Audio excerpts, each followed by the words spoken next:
has more than one royal family.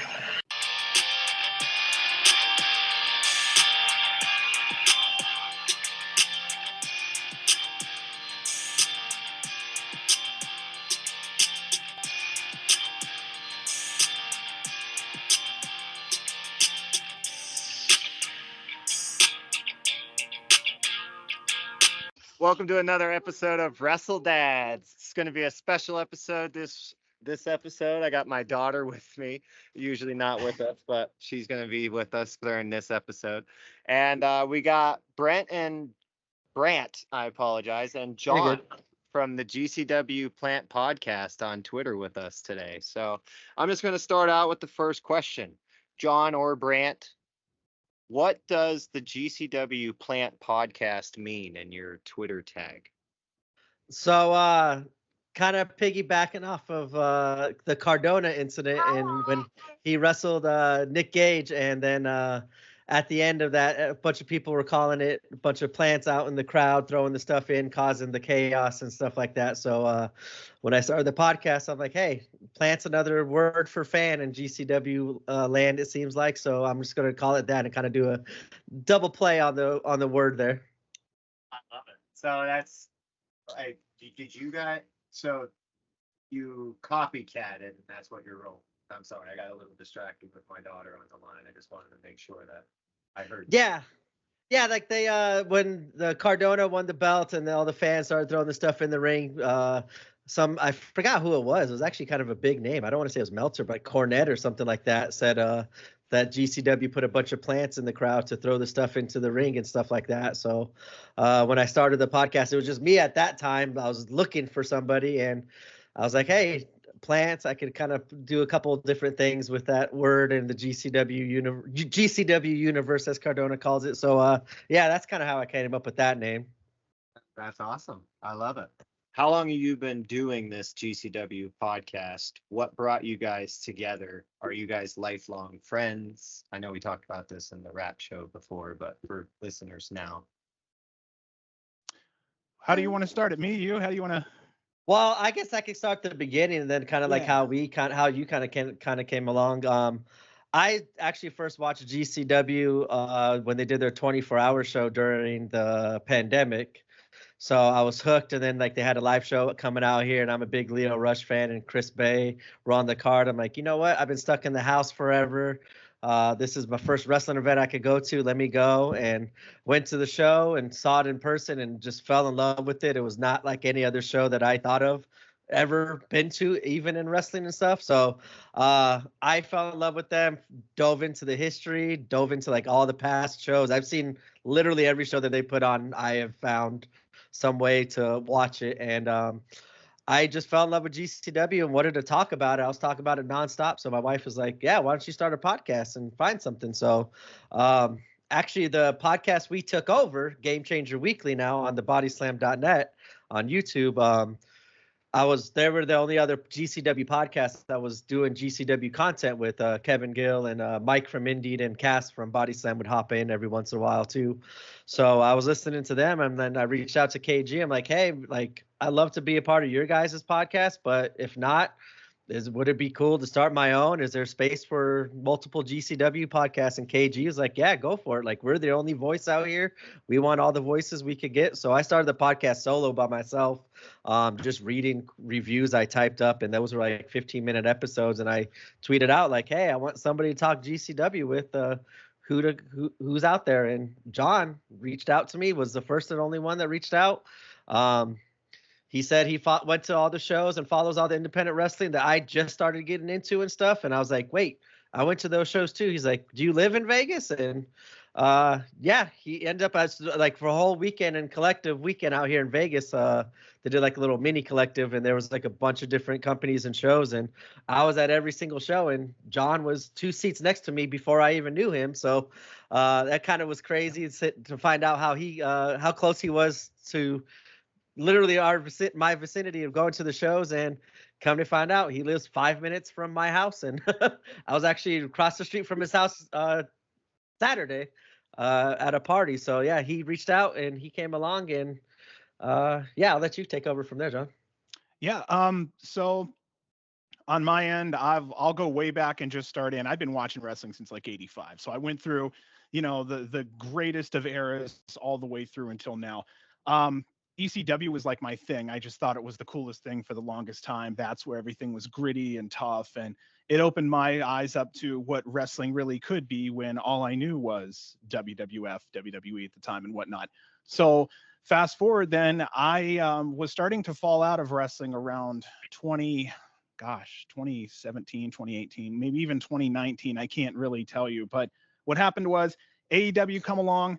I was watching every show. I was watching every YouTube show. I was taking in every little bit. John Moxley was like, I'm going to go over to this GCW company and I'm going to go do some things. And I'm like, well, that sounds interesting. And then I start looking up GCW a little bit and I'm like, oh, this is special. Like, when you're old enough to know, time kind of spirals, and I'm like, it's coming around again. You might as well just get on board now. And so what happened was I started really watching. I realized GCW was everything ECW promised it was going to do, but just didn't have the money or the time to do it. So I fell in love from there and I started watching. And then from there, I was just starting to become obsessed with GCW. Like a lot of fans really do. They sink into it. You guys know what I'm talking about. Brant obviously knows what I'm talking about. So we sunk in, and I started going through all the little groups, and I got asked to do a podcast, and that was weird because I'd never done one before. And I'm like, not really into it. And I told my wife, like, that's the weirdest thing. Maybe a podcast does sound kind of good, but then I threw it away. A couple weeks later, Brant got a hold of, just out there, just put it out there. And I got back a hold of him. And this second time I told my wife, I'm like, I think I should probably do this because it's never popped up before in my life. And all of a sudden it just did. So, we sat down and wow. I mean, we took to it. It was just, you can already tell, talk. Our first episode together, 1.5 to 2 hours. I think it was just one big blah. Like all we did was turn on the microphone primarily and just roll. And then he edited it later. So yeah, that's, I think, where it all primarily started. And we found out later we were sitting together all these times, didn't know it. We were sharing glass shards as they were flying through the crowd. It was kind of cool, man.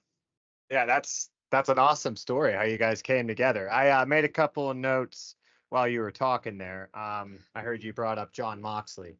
That's the one with the red hats here, is one of his favorite wrestlers. So he loves the blood and the brutal matches. So I'm going to give him a couple seconds to talk about, like, what's your favorite thing that you've seen about John Moxley? Whenever he drove a fork into Adam Page's head.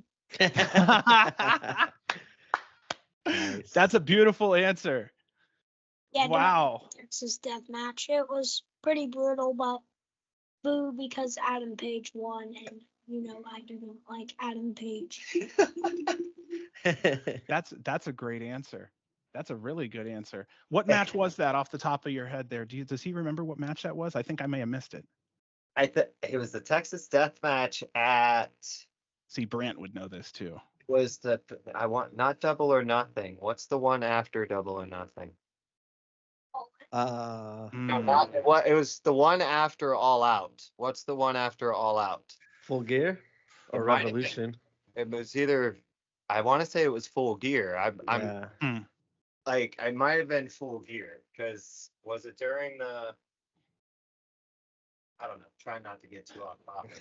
Yeah, I mean, we watch so much wrestling. Like, we cover the 12 hours. We do a little segment where we break down every match and big promo between Raw, NXT, Dynamite, Rampage, SmackDown, Collision. So then we're starting to branch out into GCW. That's awesome. So to go into our next question, is kind of perfect how this is working along. So are you guys affiliated with GCW or with Brett Lauderdale in any way, or is this just something that you guys just been doing all on your own? Yes, that's the good news. So what we started as was just the Plant Podcast. We were 84 episodes, 82 episodes in, and then something just got on me. I'm gonna get a hold of a gentleman who runs Body Slam. So Brant and I ended up talking to Cassidy Haynes over at Body Slam, and we got the ball rolling from there. Luckily, Body Slam was a very well respected outlet for GCW. And we also had those 82 episodes underneath our belt as our history. So then from there, we started producing episodes one at a time for Game Changer Weekly, had a larger platform. It was time to really step up when it came to interviews, things like that. Really, we had to tighten up a lot. So we are running around 2 years in now almost. And it was one of these things where we had to put in the work. GCW really wasn't big on talking too much or coming outward with anything too much. We would hear from the wrestlers more than we would hear from anyone else. We ended up being more of a wrestlers podcast initially because we were tearing into things so much. The wrestlers wanted to hear what people who kind of knew just a little bit was really thinking. Because sometimes we would say the things to a wrestler on our podcast that maybe all the other wrestlers wouldn't want to tell that wrestler kind of thing. So also we may have an opinion that may be very popular backstage, but isn't very verbal to say Brett Lauderdale or whatnot. But we're Patreon members. I work a little bit with the performers in another way. I don't even know. I do a bunch of stuff with the performers outside of this. And from there, we just had a great relationship back and forth with Brett Lauderdale. It took a lot of time. It took a lot of trust. It took hours upon hours of us not losing our minds, not slipping up with something crazy to say, not, you know what I mean? Just truly calling it down the middle, keeping a good 90 to 95% positivity. If we ever had a problem whatsoever, we're making sure that we came back with some positive, like something positive to say, because it's like it takes so long to build a barn, but it's so easy to burn one. So every time we decided we were going to say anything, we had to have 1, 2, 3 ways that we were going to try to make it better. Yeah. So, so that was where that went into. And then from there, basically just our quality had went up. We gained enough trust that we were on a good enough level to where we went up to Brett. And he was like, listen, whatever you guys need to do, whatever you want to do, we're more than happy. We'll do anything that we can to support you and help you. So since then, it's just been boom, bang, and a lot of hard work finally did something.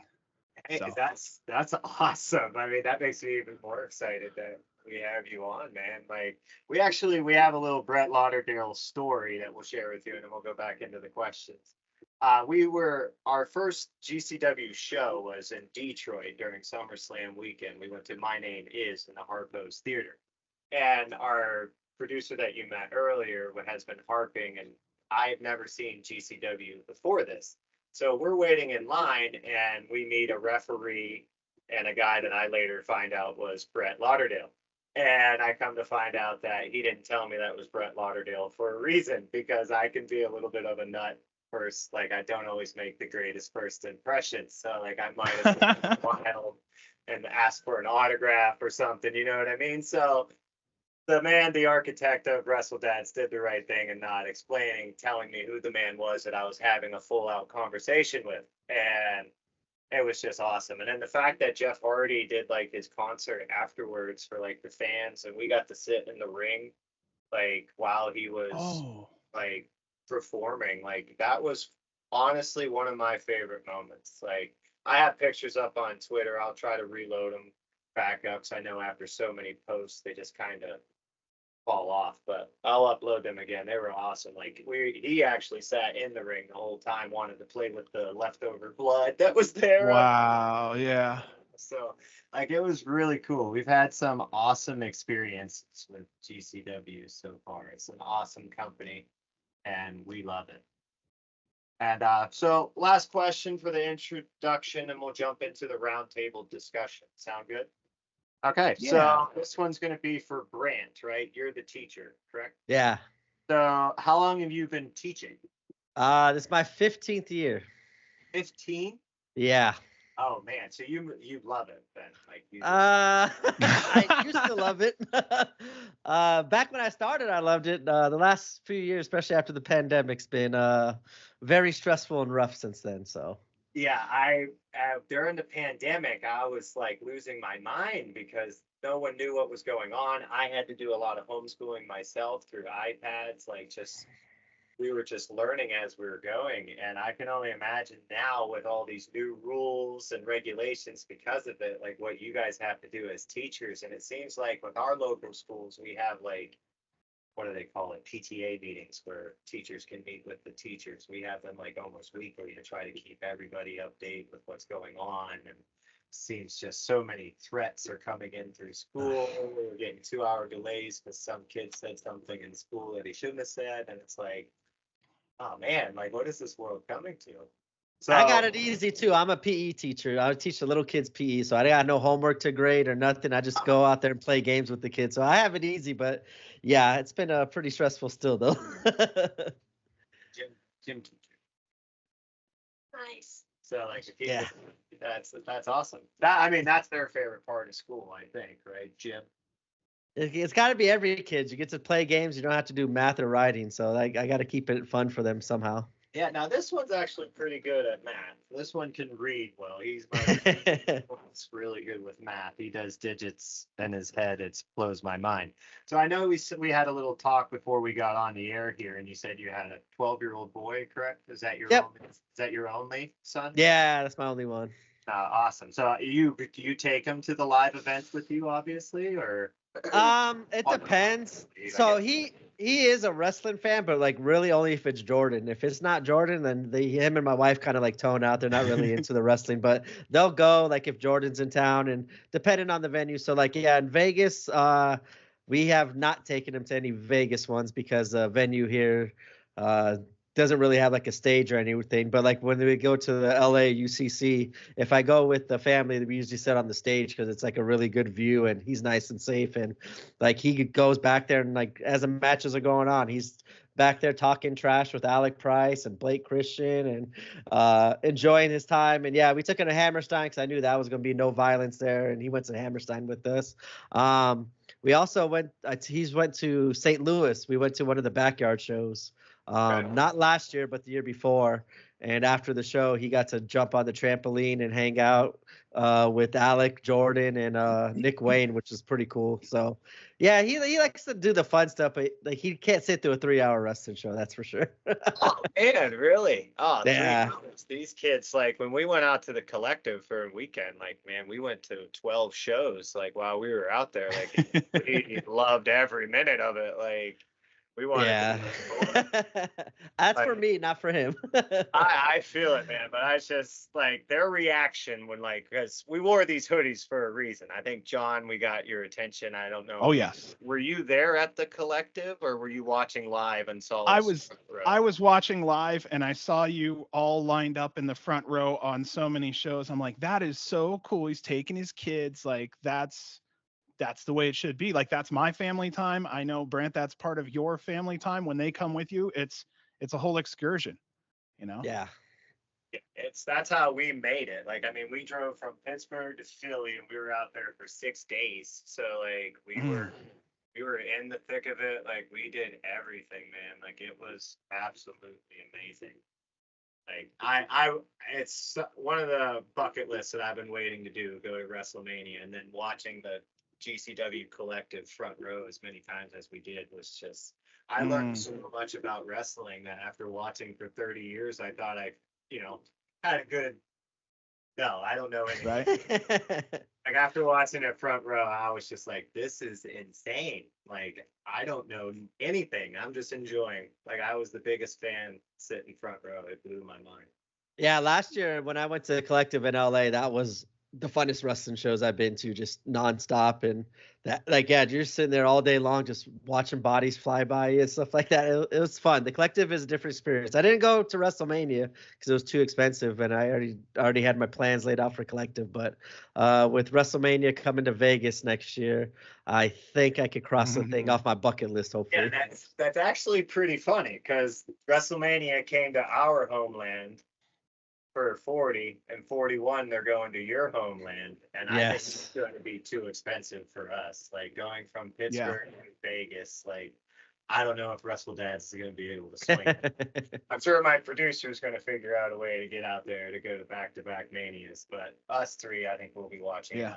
I'm about to say, if not, I got to get one of those hoodies, and I'll have to wear those hoodies one of those days at the Collective, because yeah, those are nice looking hoodies there. Right on, man. Hey, well, if you've seen our LinkTree, we have our own shop for people to go on. So if you find our LinkTree, I'll send it to you after this, and Awesome. They're moderately priced. It's not like I downplay WWE because we're shop affiliated, but I mean, you're not gonna pay $45 for a T-shirt. You know what I mean? Like, it's just fun, loving, help support Wrestle Dads. We love wrestling.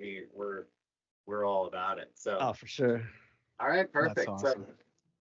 So, we're gonna start calling this the round table, like round table discussion. We're just coming up with on the fly here, and I just want to point out it was AEW Revolution, so I want to get out there with the Mox versus Adam Page. Adam Page death.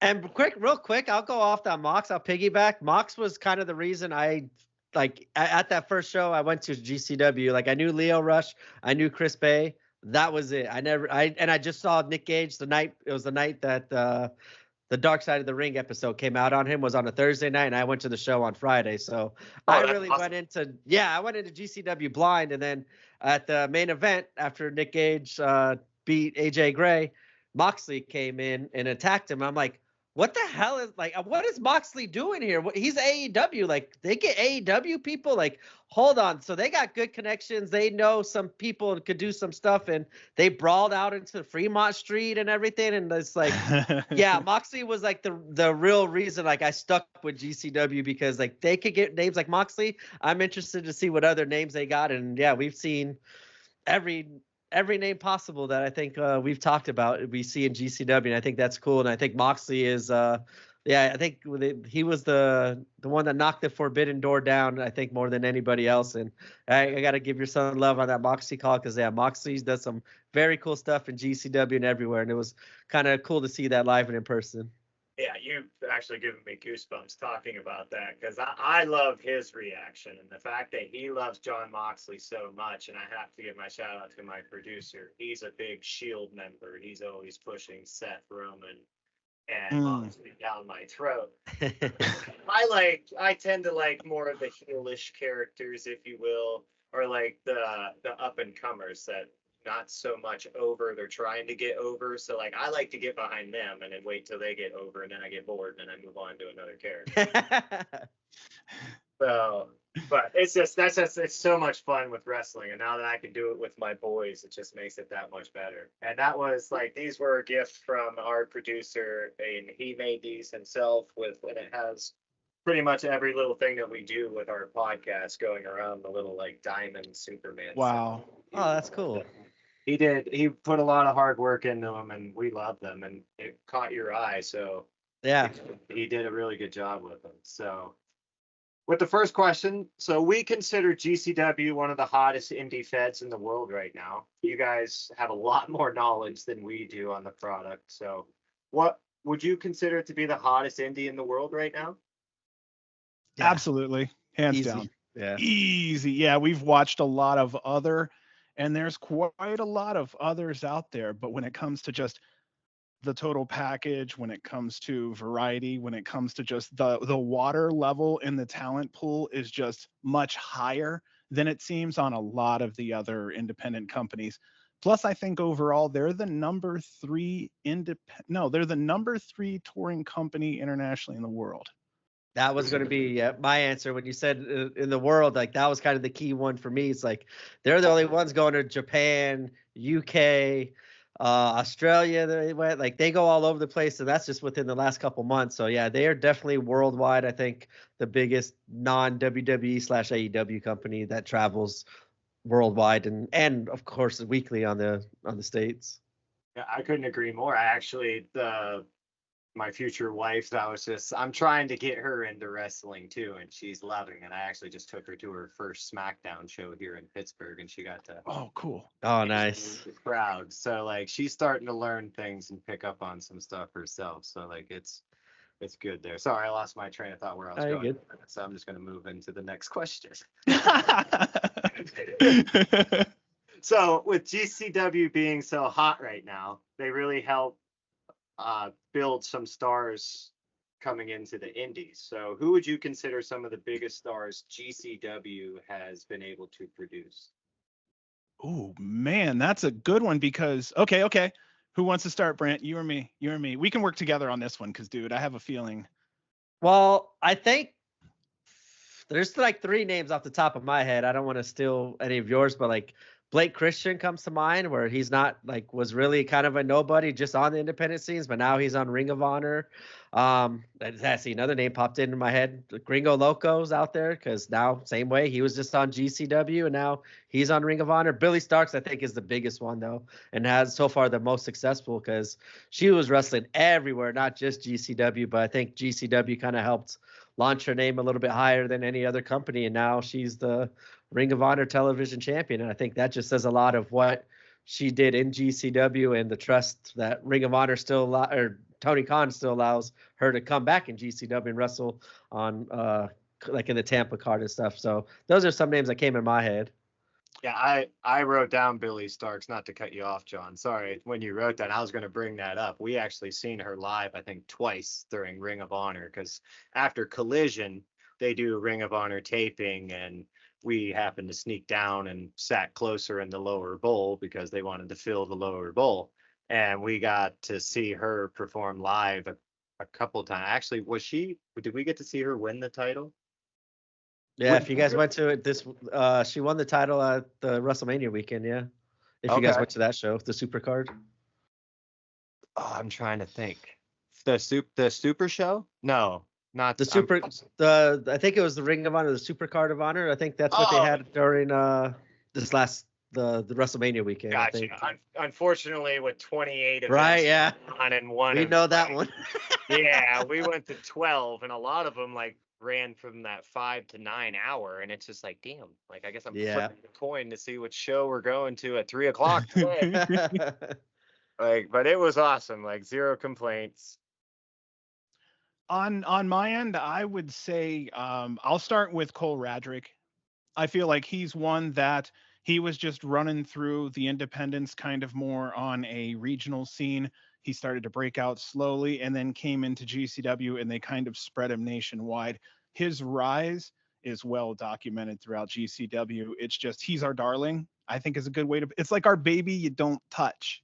You know what I mean? He's that one, it's like, okay, everybody agrees to love him. Don't touch him. Don't fuck with him. You know, if any other company gets him, just take it easy on him, bring him back unharmed. We're cool. Alec Price, there's a star that's on the rise. I honestly feel like, we've been, Brant, you and I, how long have we been up his butt? A year and a half now, just saying, hey, this kid's fantastic. Keep pushing. I said that, day one, his GCW debut against Jordan. I thought, yep, that's could be the next, they were saying it the whole broadcast, but could be the next Jordan, even though Jordan's still young and doing his thing as well. I think Alec Price, I think we've been saying his praises since day one as well. Nick Wayne is my other one. That was the other name. Yeah. We helped him kind of cut his teeth quite a bit on the indie scene. And he got to wrestle a bunch of people that he probably wouldn't have been able to wrestle in his first 5 years on the TV scene. So it's nice that he was able to get through the indies where you'd see some of those guys surf through. Yeah, we're familiar with every name that you brought up. We saw, I think Alex Price and Blake Christian were both on that My Name Is card in Detroit, and that was our first experience with that. And I want to say, is it Garbage Daddies? Is that who he's with? Garbage, yeah. Because he's originally from Boston, so you know how it's like the Haba. So instead of Garbage Daddies, because he says, one more time because he's trash, so he'll say he's garbage. So Garbage Daddies, and Ratty Daddy Cole Radrick is the daddy. So Garbage Daddies. And I always have a rule with them. If the crowd around us is cheering and it happens to have a swear word or a cuss word in it, you go ahead, but you don't start the chant. But if 15,000 people are saying something, go ahead. And perfect example, we're the WrestleMania weekend when The Rock told us to say F you, and then all 20,000 of us were saying F you. I was letting them have fun. You got to. It's the only way to enjoy the whole experience. That's how it led to my son getting in the ring with Jordan at it wasn't a GCW show, but it was a local indie show while they were out here. I was starting to chant against one of our local wrestlers, G Sharp, and my son started getting into it because we were rooting for Jordan, obviously, and then the other wrestler didn't take too kindly of it, and Jordan ended up calling my son into the ring and having to be like his little manager and stuff like that during their show. Like totally unplanned. None of this was planned or anything. And yeah, you never know where these chances lead you, especially if you're at an intimate venue. Some cool things could happen. Oh yeah, for sure. So another thing we love about GCW is how they allow their talent to book their own sideshows, like Effie's Big Gay Brunch, Gringo Loco's World on Lucha, that actually just happened yesterday, Joey Janela's Spring Break, and there's plenty more. Do you know how these shows started to come about, and what are your favorite ones that they've done so far? I don't know how they started. I think like Brett just like had like one I think what I heard a story is like there was a collective weekend and he had all these shows, but like I don't want to book it. He's hearing all these names, so I think he's like, here, you go book this one, you go book that one, and I think every year I think Gringo Loco's World on Lucha, Joey's Spring Break, but like for the culture, we've seen a couple different names book that show. Planet Death, they used to have Alex Colon was booking that show for a while, and then I think last year somebody else did. I think one of my favorite ones is like the For the Culture ones, because they're always like at midnight, but like the talent that they get is not featured a lot on a lot of other promotions. So when they have the chance to do it underneath the GCW flag, I love seeing all those talents just go crazy and ball out and be finding some good names and stuff like that, like Jay Malachi or Javion Evans in NXT. Yes. Like I got to see him once just because of the For the Culture show, and that kid balled out, and he started getting booking everywhere too. So I think my favorite one's probably the For the Culture or the Planet Death, because we don't get the death match as often as we used to, or I think as much as I would like either. So those are my two kind of standalone shows that I really like. Yeah, Oh, go ahead, John. I cut you off. What I was going to say was I don't have, the official story of how each one of these came about, but I have a feeling I have an idea of where things came about. So one of the things that we were talking about ECW just for a moment, but one of the things that, Heyman did that Lauderdale also does, and this is part of his genius, is that he'll tell his wrestlers, I need a cheeseburger. And then he lets them go out and cook it. So I think this is in that same vein where he trusts the talent to do the best with this and that. And I think there are times where he says, Effie does need a representative show for the LGBTQ, community. And I think that's where that came. And then you have someone like Gringo Loco. I mean, he's so many decades in the industry. He knows exactly what the heck he's doing also. So I think it became something where he just did the same with Gringo Loco. He said, you have a lot of lucha. Chances are a lot of these people that were coming from Mexico may have been people that Gringo had worked with extensively before. And I wouldn't be surprised if he said, look, dial up your connections. I'll give you a 2.5 hour show at Collective. Boom, boom, boom. And then just went at it. So I wouldn't be surprised at all that he just trusted them to do the best they could, and he comes in and he's like the bumpers at an alley, at a bowling alley. He's the bumpers. He just makes sure you don't fall too far out and you'll be good to go. That's awesome. Like, yeah, I mean, we couldn't help but notice like some of our favorites is Gringo Loco, Effie, Joey Janela, and they put on like phenomenal shows. Like World on Lucha this yesterday was amazing. Sorry, but I didn't mean to hit you. And I'm Italian. I talk with my hands. So I apologize. So it was just like we couldn't help notice how GCW and Brett allows their wrestlers to book their own shows, and we just didn't know if that was their own thing or if Brett decided to do it. So it seems like it's kind of both. Like Brett needed some help and then leaned on the wrestlers, and the wrestlers stepped up and said, "I'll book it, sure."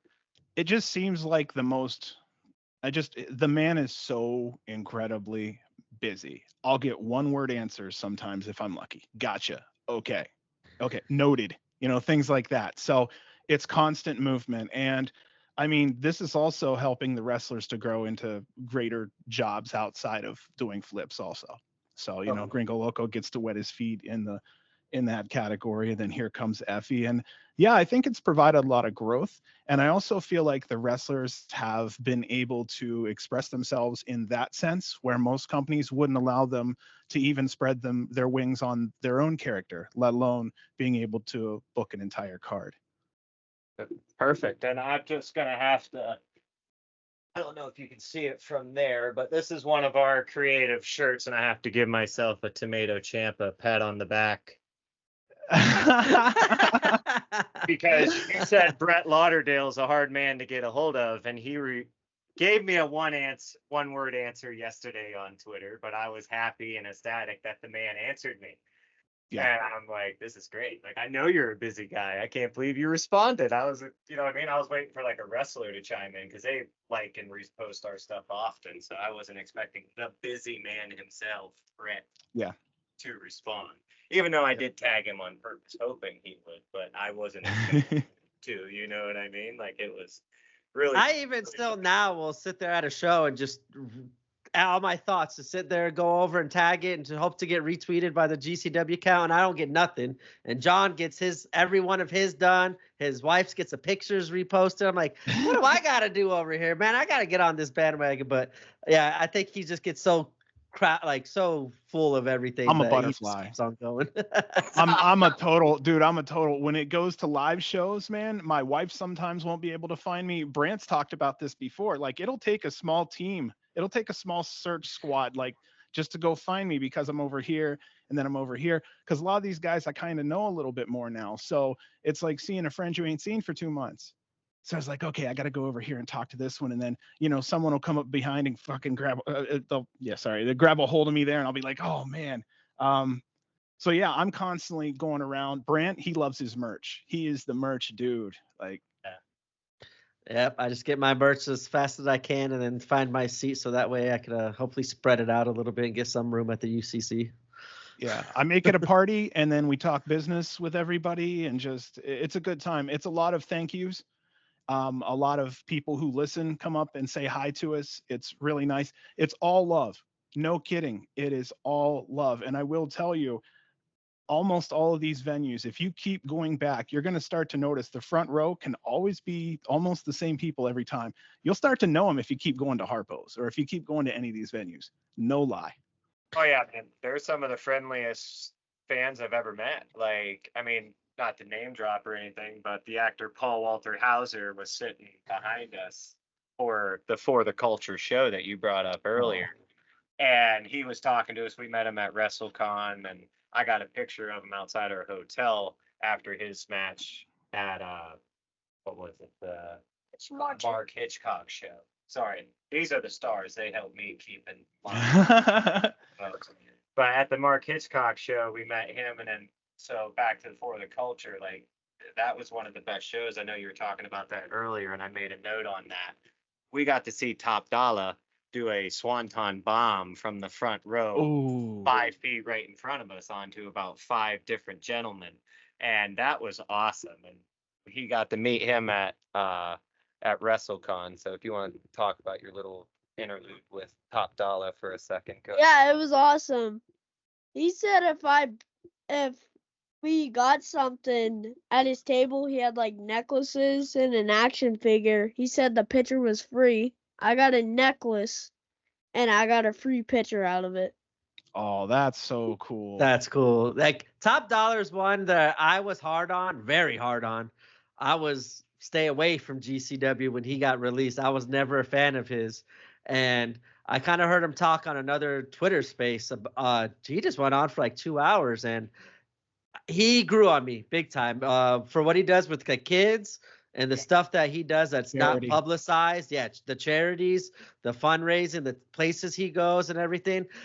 He's one that definitely grew on me. So I was interested to hear that story with the kid because I know he enjoys like even seeing the kids and stuff. Like, he plays his character so well. Mm-hmm. And yeah, I think he got kind of a bad rap and he's kind of talked about it, but he is one name I'm glad to see and wouldn't mind seeing more on GCW because I think he kind of fits in a very strong heel role. And I'm just glad he's being successful now outside of WWE because when he was in WWE, I was not a fan at all and didn't appreciate anything. But I came around on him, so that was kind of nice hearing him have a good story with your son there.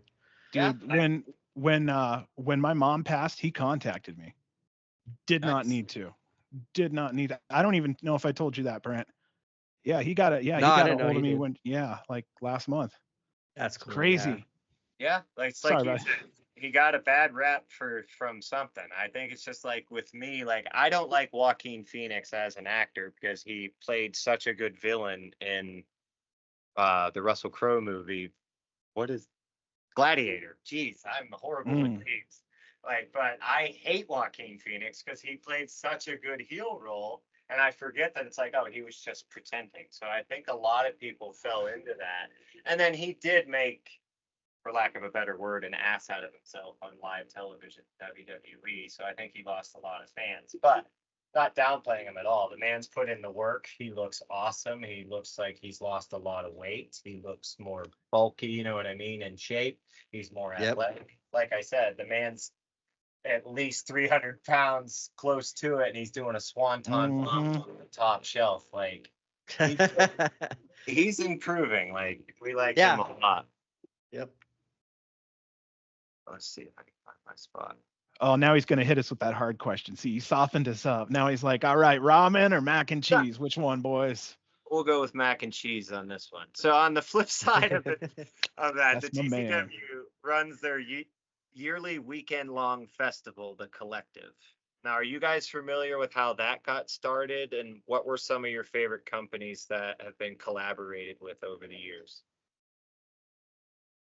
I don't know the start of The Collective. I think I've heard Brett on like the Patreon talk about, I want to say it was the year before COVID, or maybe it was COVID year when they first did it. And then they were just trying to get a bunch of companies to work together and make money for themselves, but also give the workers plenty of chances and bring everybody in one close area to kind of do all these different promotions and work with different people and put on good shows. And I think that's just a brilliant move. And I don't know how long it, like I've never been to a WrestleMania weekend, but before GCW, I didn't imagine seeing like all these companies go and follow in WrestleMania to go there. And I just think that's a good idea. And yeah, that's what I think how it probably started. Yeah, I don't know, honestly, on my side. I'm just going to kind of guess, but I'd have to say that Brant's going to be about as close as my answer would be on this one too, because it just makes a lot of sense. There were a lot of wrestlers at one point that were taking on jobs with Uber and whatnot. They just had to take on to get by. So any type of business that was rolling at that time, heck yeah, they're going to want to do what they can to get on that. And then I think from there, it was just the fact that GCW was on such a hot streak that it just became, we're the ones that are going to carry the independent crown. And then from there, boom, this is now Independence WrestleMania. So the Collective is now where a lot of the independents will come in, and, you know, and everybody wants to be on the show. Effie already has been complaining about all the people contacting him about Big Gay Brunch. And he already was, I think, a show ago before this last Big Gay Brunch, like, I got to calm down because he gets so many people contacting him. The numbers are in the hundreds. Now he's on what? Big Gay Brunch 9. So the next one will be 10. I think so. Yeah. Yeah. So that was the thing, was he was looking at kind of stepping back just for a little bit because the hassle has just been so incredible. But yeah, the next one would be 10. I don't know how he's going to do it, when he's going to do it, but it's going to take time before he does another one. That's my read on that. Yeah, I remember him. I forget what show it was not too long ago, but he said he was going to step away from some time for mental like health or something like that. Yes. It broke my heart because I've said this in the DMs. I could talk about Effie all day. Like he's one of my favorite GCW stars, and he's just needs a little break to figure out where he's at, pretty much. From what I've seen, basically he had so many people contact him and he only had so much show to fill. So unfortunately you have a lot of people, and I mean a lot, that will contact, and if there isn't room on the show, then they get upset. Or if he doesn't contact them back quickly or whatnot, it can be a problem. So what's going on is the drama of, and I don't have a personal, name here, that I'm just saying the overall collective headache of having to deal with all of this. Well, I should be on this show because, or I've known you for this longer. That comes up a lot. Anybody that's been around wrestling can tell you, like, wrestlers can be very sensitive. They're artists. So, that kind of comes with it. But yeah, I just overall, it seems like he was inundated by so many people and so many, he's just so nice that he was approachable by that many people that he's like, shoot, I've got 10 shows worth of people here and I only have one show to pack it into. So I think what it is it's just became too much for right now. And I think he will come back to it because I told him, I said, you have the worst problem. It's too successful. It's too successful. Everybody wants to be on your show. What a terrible thing, Yeah, like I want to say he sold out every single one, right? Or Mm-hmm. Oh yeah. He's a star, man. Like, people love him. Like, he's very entertaining. He makes me laugh. He's a good wrestler. Like, everything. Like, I love everything about Effie. Like, I'm honestly, my girlfriend is looking to get me a pair of daddy shorts. Like, I love Effie so much, and I'm indeed a daddy. So I think those shorts would go seal the well. deal. Yeah. So to bring us all more into this conversation. Oh, so sorry, kids. Yes. No, you're good. Those questions were more lined up for you. So I got more questions lined up for everyone now. So we actually, to go off of the collective, like we said, we got to go to our first collective this year, and we had an absolute amazing time. So I'm going to lead off with the boys, and then I know you guys watched it over the WrestleMania weekend. So, boys, out of the GCW collective, out of all the matches that we watched, who stood out the most to you and why? Parker, you can go first. So the first person who stood out the most to me would be Gringo Loco with his face and his cornrows. He kind of looked like Ryback, but a little bit bulkier. And I just love him because of his flips, and he does a whole bunch of crazy stuff. And I love it whenever he screams, "I am going to kill him." Everyone's just like, "Yeah, kill him." It's very funny. Where he's from Philly. I like that. Okay. That's a good Parker. one. Good one. All right, Alex, what was your favorite match out of the GCW collective that we saw out on WrestleMania weekend? Mine was Top Dollar because I loved it whenever he did the Swanton Bomb off of the top rope. Big boy stuff right there. Let me tell you. Yeah, that was awesome. Like, we got to meet him and have a conversation with him earlier that day at WrestleCon, and then he bought the Hit Row necklace, and it's a big, bulky gold chain. Like, it is big and bulky. And I'm sure if you rewatch the shows that we were front row, I'm sure you'd be able to see it. Because he was grinning from ear to ear. I don't know what was shining more, his teeth or that big bald necklace. Like, sorry, in front of my face, but it's the best way so you can hear me clearly.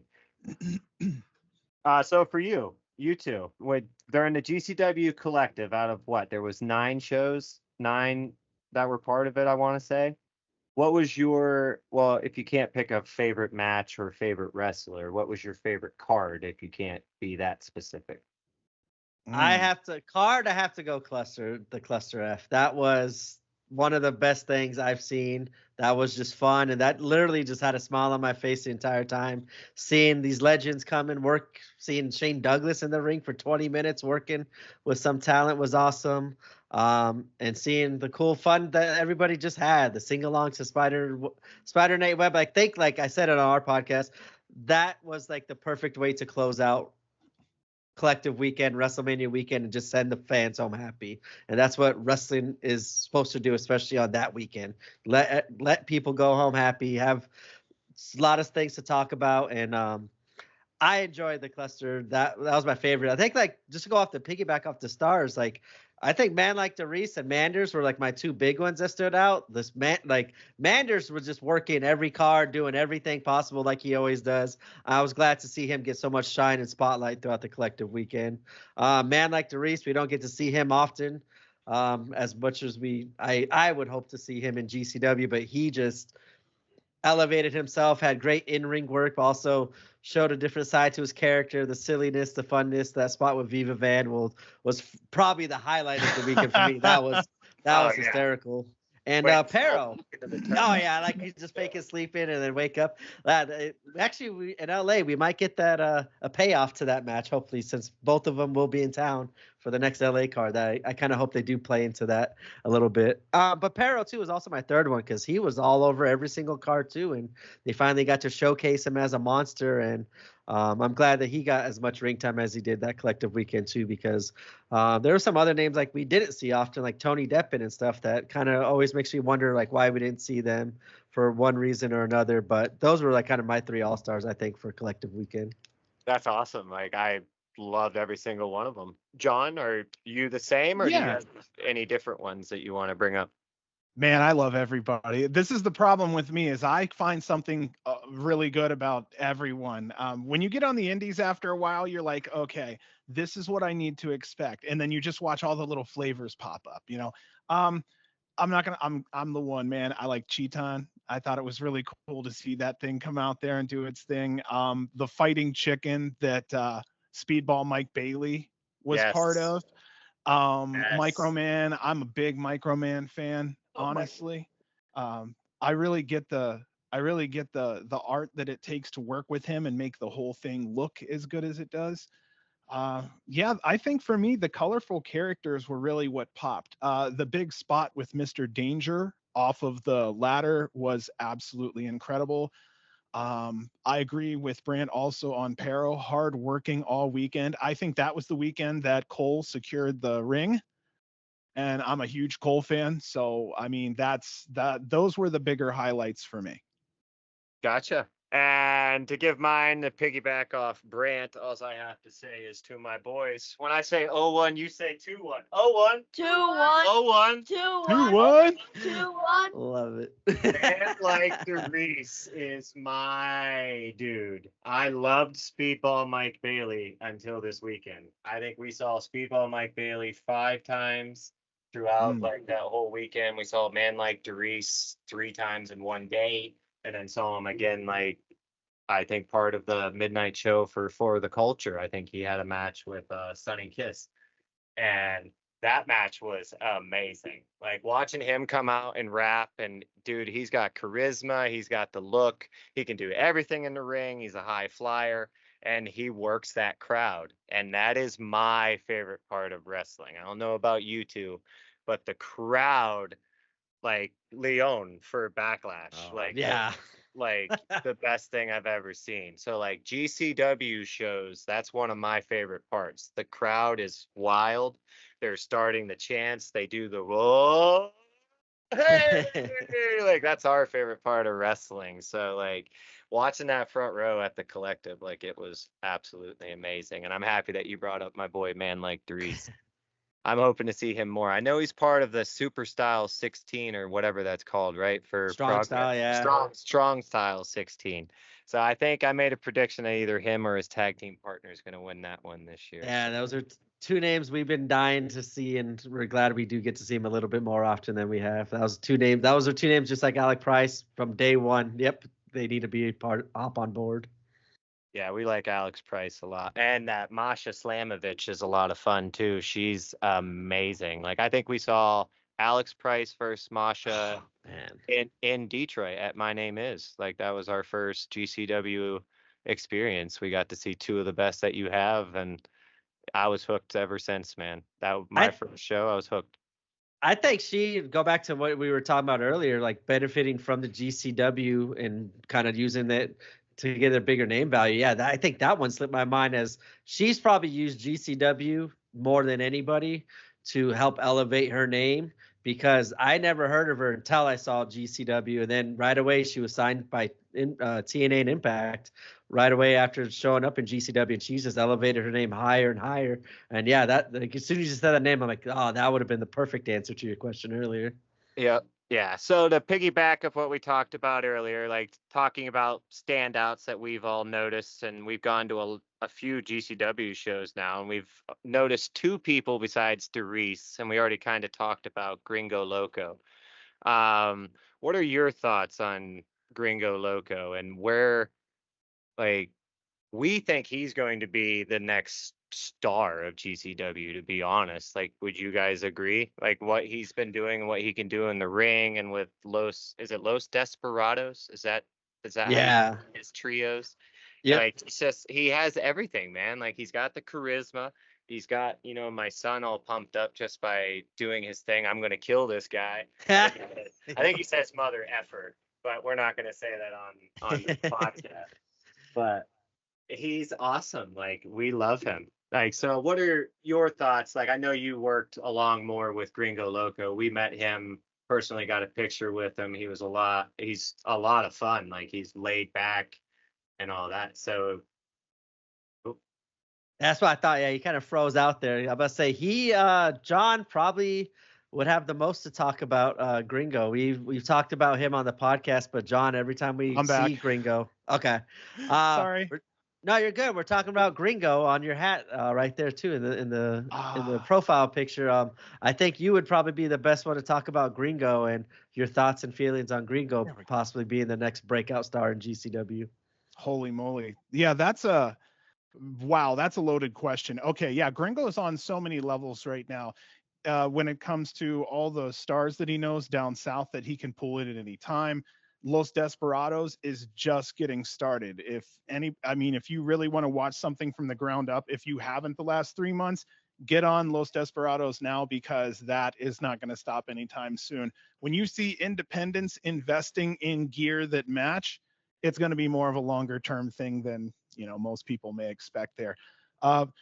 Gosh, he's just so darn good. And then given the fact that he's been doing it for so long, one of the things that I say about Gringo Loco is I have seen him take something that's almost a tragedy and turn it into something before. I mean, I have seen him turn people mid-air, or you'll see three people trying to do something and he's the one that'll run in and kind of spin the person 90 degrees so they don't hurt themselves. Like, he's that guy. So for me, it's just, you match his age with the fact that he's just a good guy also. Yep. That was a really scattered answer. I'm thrown off by the fact that my stuff just blew out on me. But you're good, man. I love the answer. And to help you calm down, I'll piggyback off that. Like, sweet. I've noticed it from front row. Like, that's what I meant by learning about wrestling. I was just like, oh my God, that guy almost died. And Gringo, like, slipped his hand underneath last second. Yep.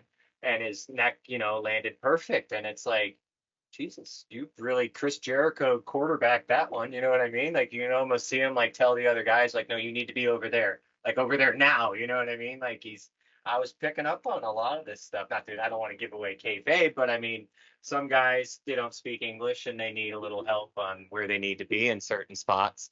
And to piggyback off that, we actually had one of the guys land on us while we were in front row and he couldn't speak English. And he was the guy that wears the mask that, Dragon Gate? Team Dragon Gate. Ooh. Oh, Shun Skywalker? Shun, yes. All black? Shun. Yes, Shun.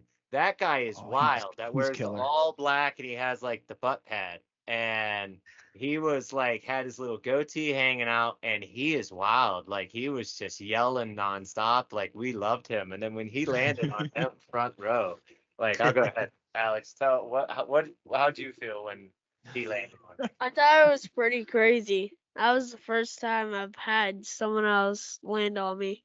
Like, yeah, we were just watching and he's like, out of nowhere, he just comes off the apron and bam, it's just like, okay. Like, look alive, folks. Like, we got some action here. Yeah, he was just sitting on our laps, just like a child, just chilling on our laps, and he was kind of nudging at us because he was just like, guys, you got to move. Something crazy is about to happen. Mm-hmm. Oh, wait, Like, I got one thing to add to that. Go ahead. So he was actually grabbing my pant leg.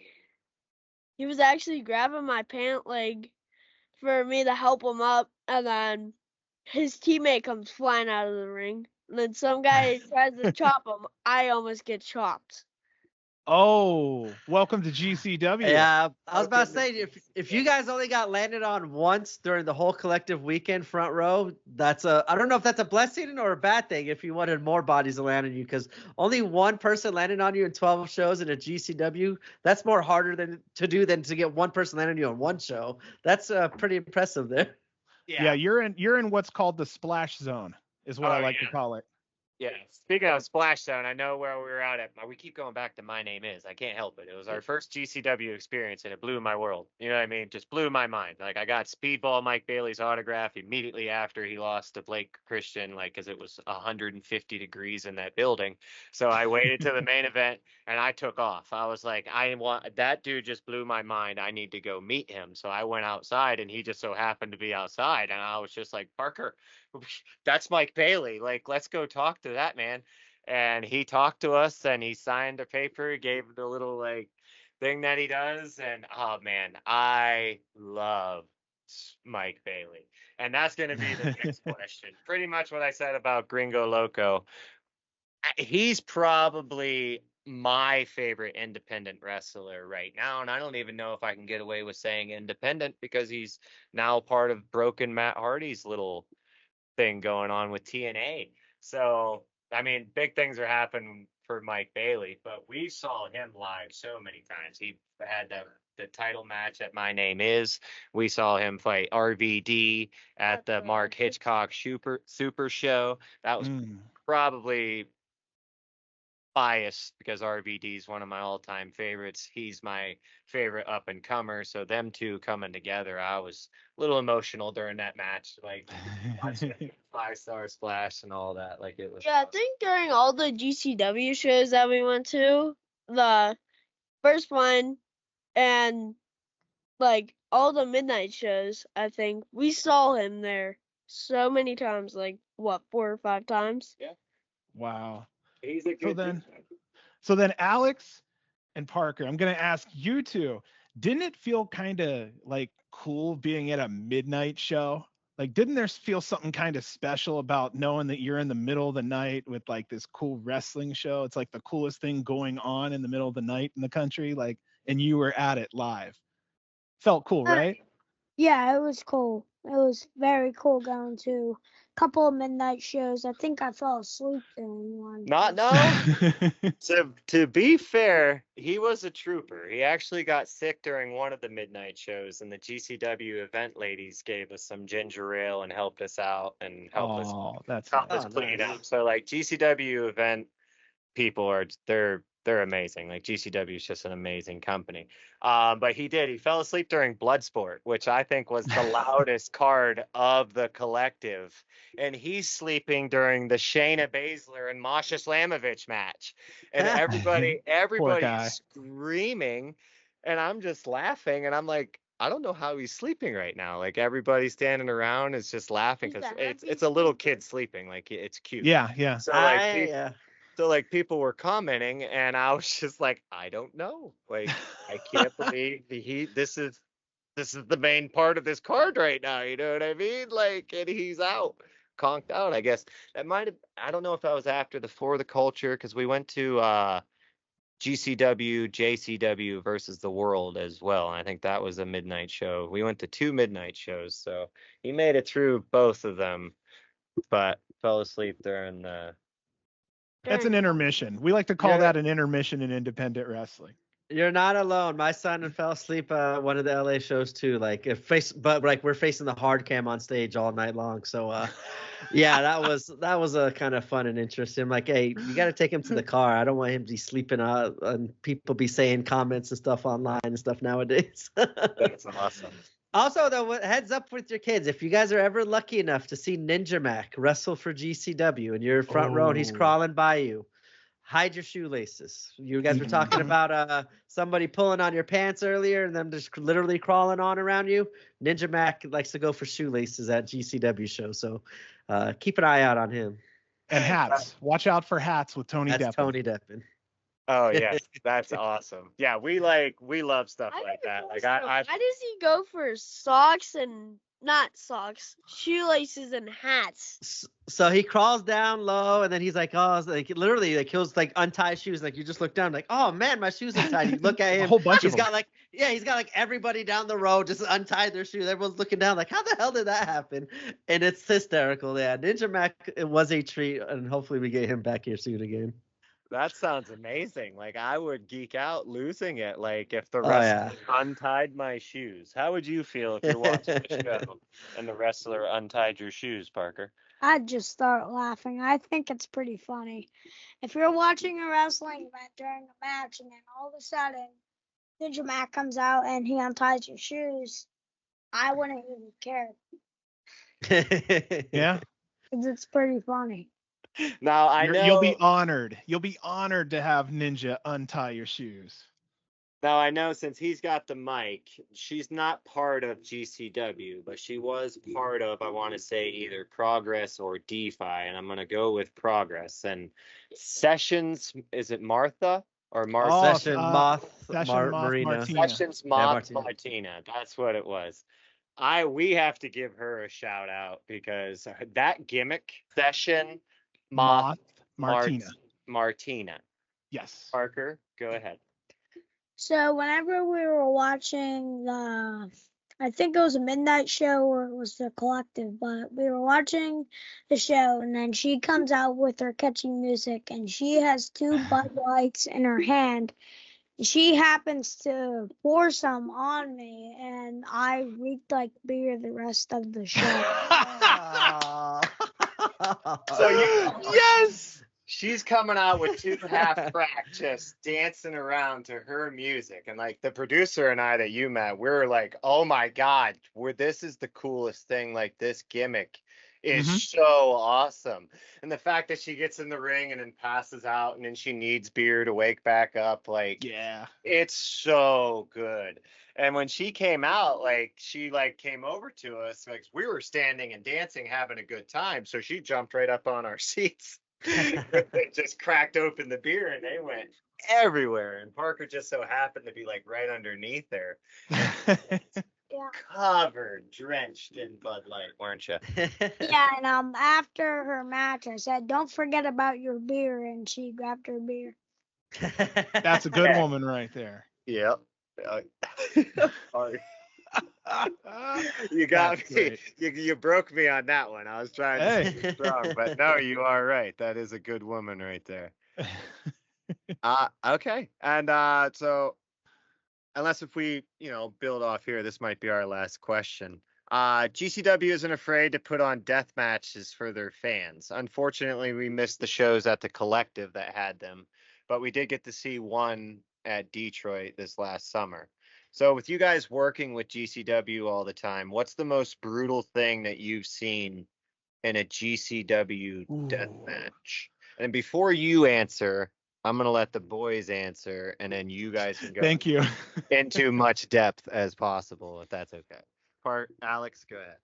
So mine was, so the most brutal thing that happened in that match was when the wrestlers were getting slammed through glass, like sheets of glass, and then getting hit with lights. Was this the Violence is Forever and Los Macizos, I think? Or no? It was 2. It was Violence is Forever and Los Macizos, and then Ratty Daddy had a death match with someone that was brutal, man. Like both their backs were just shredded up like a razor blade. Like it was crazy. Parker? So one of the most brutal things that we saw in an GCW death match would be whenever somebody ripped a beer can and scraped it on their forehead.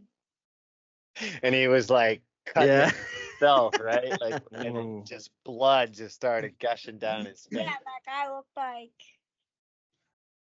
Jax Harwood from FTR. From FTR, yeah, a lot of wrestlers. That was the world. A lot of wrestlers do kind of look a lot alike. Yeah, I think you might get confused with the guy from World on Lucha, but it's okay. You're allowed to get confused. We watch a lot of wrestling, fellas. Oh, like, We so, know how that is. yeah, we see so many names and faces, and it's just like a blur sometimes. And it's Yeah, like now, sometimes we mix up the names. oh yeah, Oh, and then you have constant. then you have people like Daniel Bryan, and it's like I want to keep calling him Daniel Bryan, but he's not Daniel Bryan anymore. He's Bryan Danielson. So it's like it's so hard to keep up with everything. And then Claudio will always be Cesaro to me. I don't care what anybody says. It's a full-time job keeping up with names. And when you're first starting in independent wrestling, it's really hard. Even if you just watch GCW, they're carting in 4, 5, 6 new names a weekend. So it's like, well, you fall in love with this one and you're like, well, that was just a guy that was showing up because they were in the Atlanta area. And I'm like, oh, geez, I thought he was, on every GCW show. You can really get your funnel clogged with names if you're not careful, because there's just so many. Like, it's a lot. I'm still working on names, but I can tell you, just GCW alone this year, off the top of my head, they've had over 300 performers. The cluster alone had 87. So Yeah, the cluster was fun to watch. We unfortunately missed that one live, but I got to watch it off Fight TV subscription, and that was a lot of fun. Is my mic working? Yep. Yeah, everything sounds Okay. good. 402. They've had 402 wrestlers pass through GCW so far this year. 402. Yes. That's incredible. Yeah, I just looked it up right now. So, yeah, we've had 402 wrestlers come through. That's awesome. No wonder why they're one of the hottest independents, if not the hottest. Like, in our opinion, there's new talent every show. And just to go back what Parker was saying, I think it was one called Manders. Is that Yes. I think that was, we've seen him a few times now. And going back to that, I think that was the death match that he had. Incredibly nice guy. He's out of Iowa. He's a Hawkeye. He used to play football for the Iowa Hawkeyes. Nice. Now, I know with most of these professional wrestlers, they did start out like as a football player or something like that, and then they got injured, and then now they end up in wrestling. Awesome.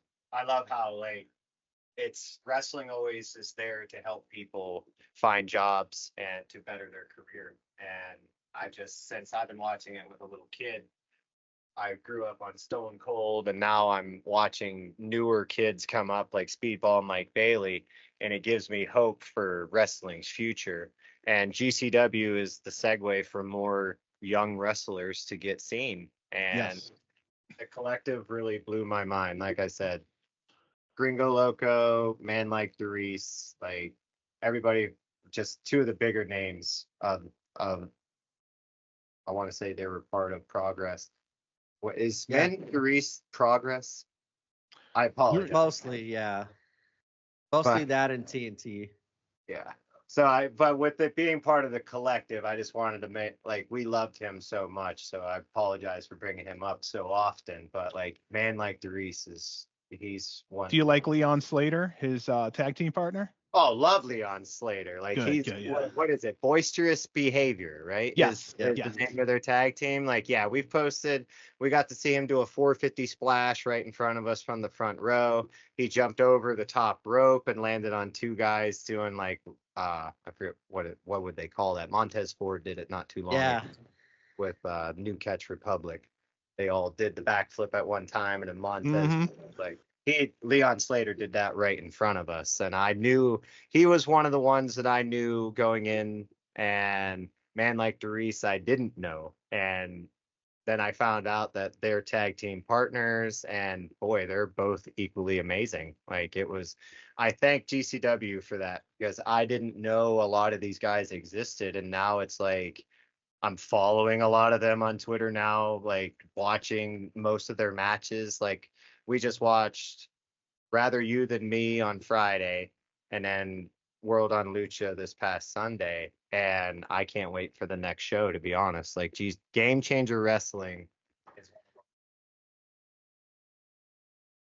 thank you for doing this with us. Like, they give us a chance to talk about it and learn more about the product and all that. Like, we're ecstatic.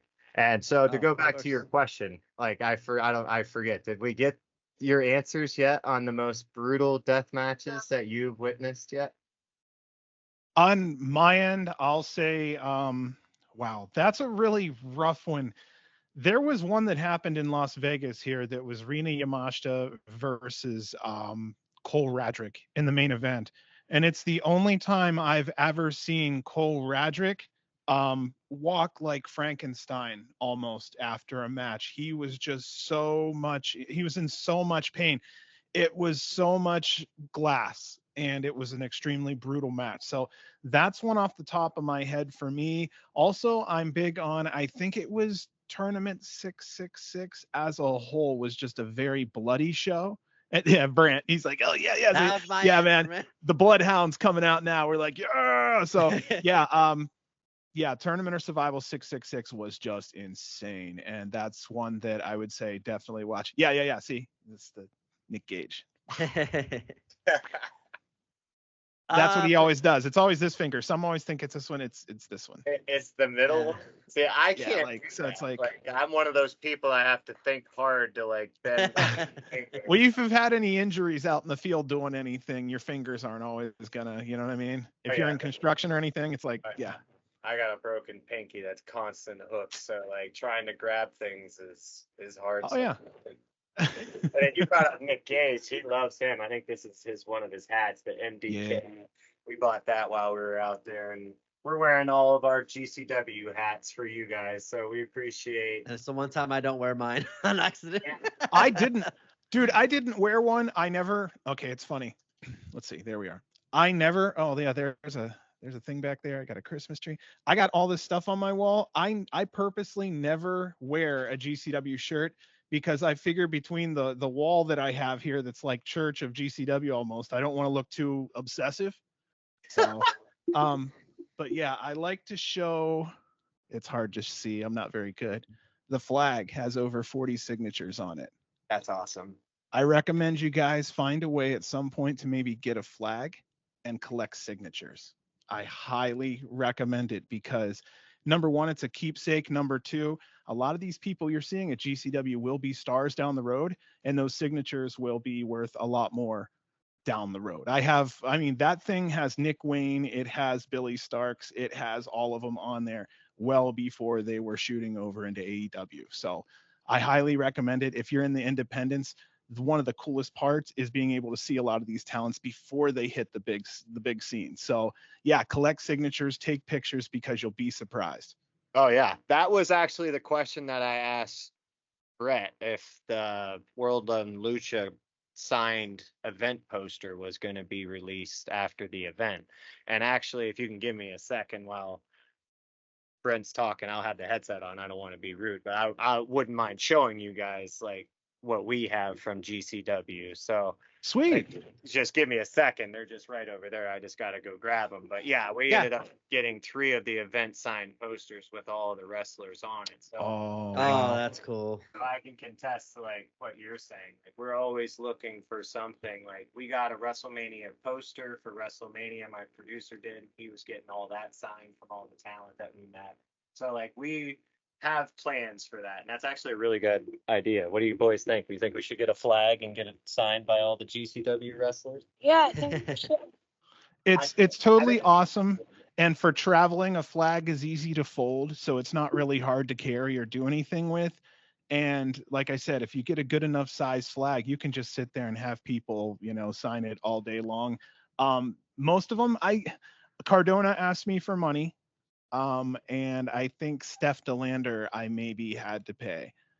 Outside of that, most of them gave it to me because I spent some time with them or because they were just nice enough to sign it. So I do recommend that. Also, if you get those sheets like you have there, I recommend maybe going on Amazon and buying a frame for it and put it up like a picture.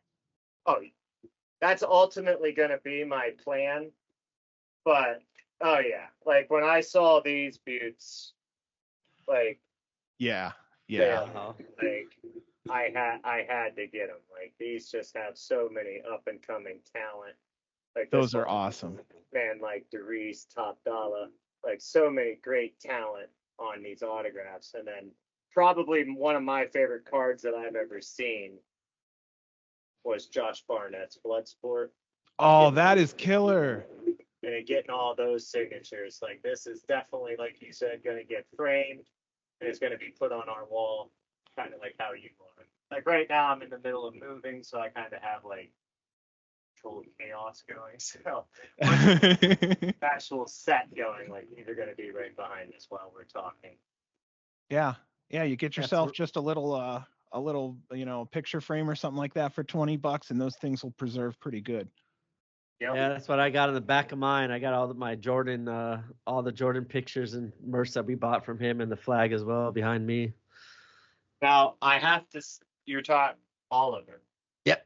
That's who you're talking about. I Yeah. know Jordan a lot, but I'm more of a last name person. Sorry. But like my friends, I call them by their last name a lot, not their first name. So like when you're saying Jordan, I'm like, I know he's talking about Oliver, but I'm gonna wait to like come in and just make sure. Yeah. But, so if your answer was 666 show for you, Brant? Yes. Is there something else?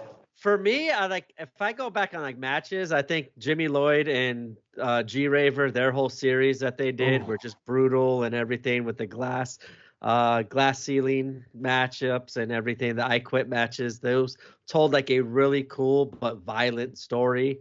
And Raver almost died.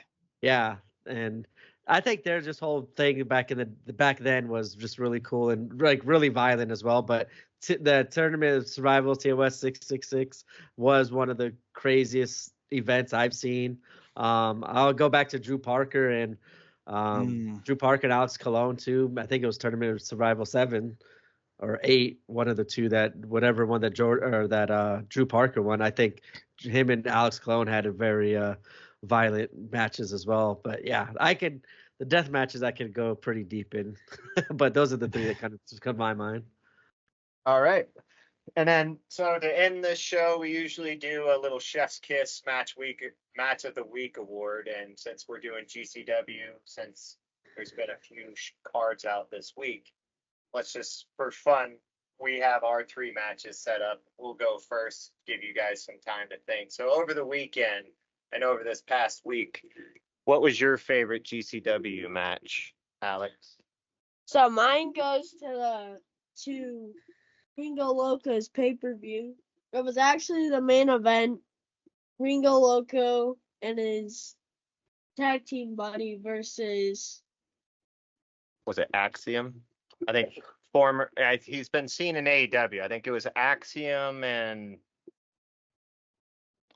Oh, Erebus and Jack Carter. Oh, from this weekend? Yeah. Yes. Yeah, from Sunday, from last night. I'm sorry. Aramis and Axiom versus Los Desperados. That's what that was Alex's Chef's Kiss Award for GCW Wrestling this week.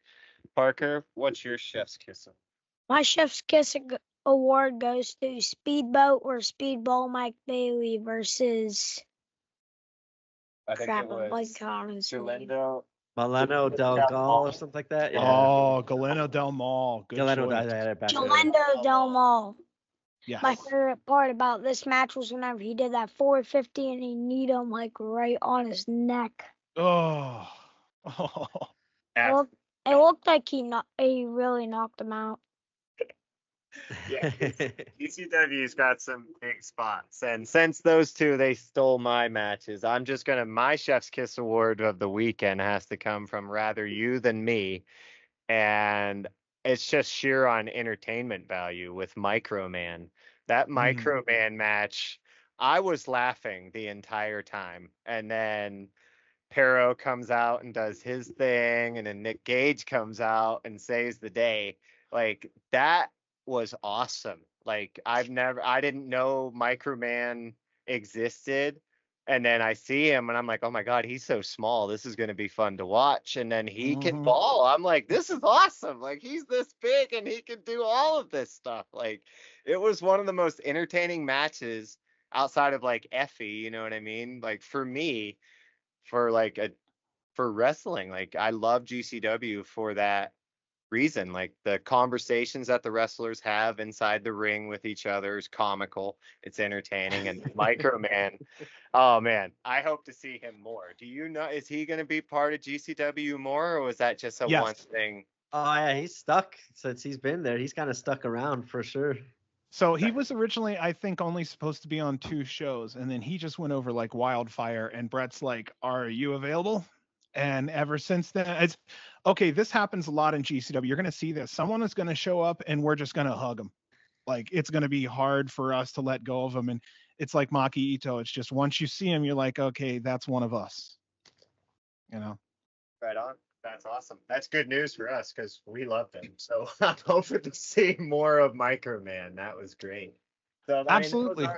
that was our Chef's Kiss Award. I mean, if you guys want to play along, if there was a match that stuck out this week that you guys want to talk about, now's the time. Feel free.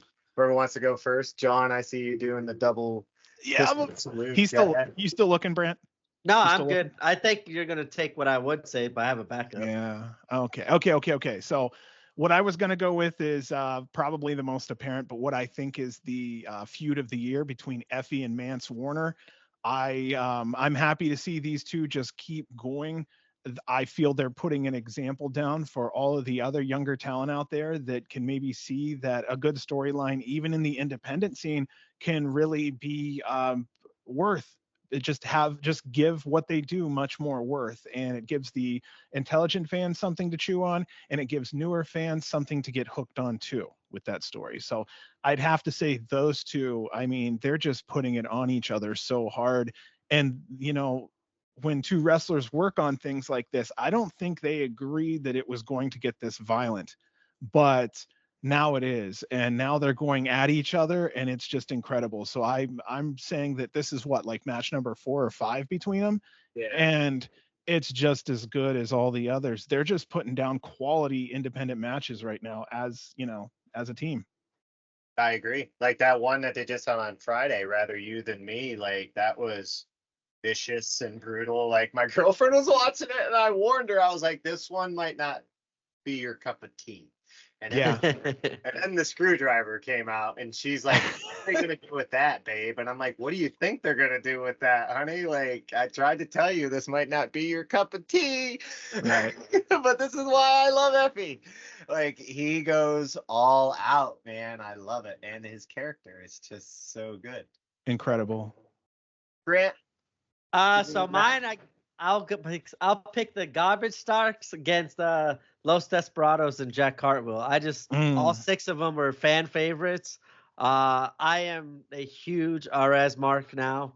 Arez is like one of my favorites, no matter where or who he's wrestling. I have to check him out because he's just so unique and fun. And then seeing him and Billy Starks kind of start off the match and get some time in was awesome to see. Now I want to see Arez versus Alec Price one-on-one, against Cole Radrick again one-on-one, because I know they had a match recently together. But I think all 6 of them killed it. That match was just nonstop, and with all the fan favorites, it was definitely left me happy as a fan of all of them. And I think everyone in Tampa, as you were saying, with Gringo Loco just being as popular as he is, I think everyone loved that match as well, watching it. And for me, that would be my chef's kiss, because I just loved all the entertainment and fun, unique matchups that we got during that match, and a lot of unique movesets as well.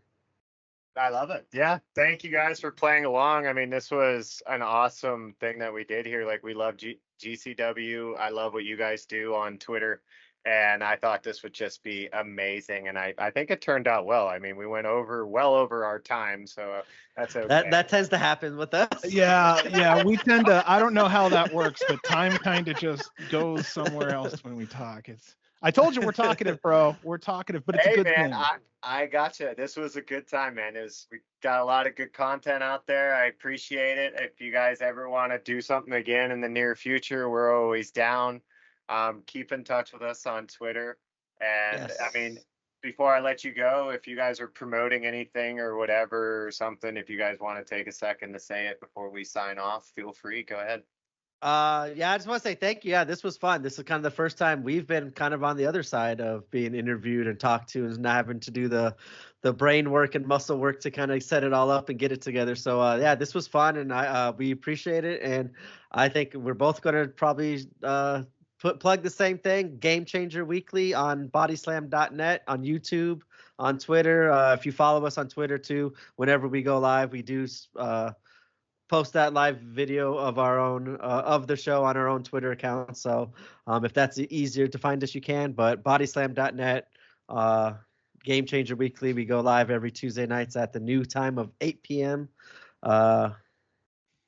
Pacific time. Pacific time. Yeah, that's what I think about. I was like, wait, okay. What's the season are we on? But yeah, I thank you very much, guys. And nice meeting you guys. Alex, Parker too. It was awesome. You guys were awesome. Good GCW fans. You guys are very knowledgeable as young kids. I enjoyed it. I liked it. And I'm glad you guys are loving fans. They're the stars, man. I'm just their dad trying to keep the conversation flowing.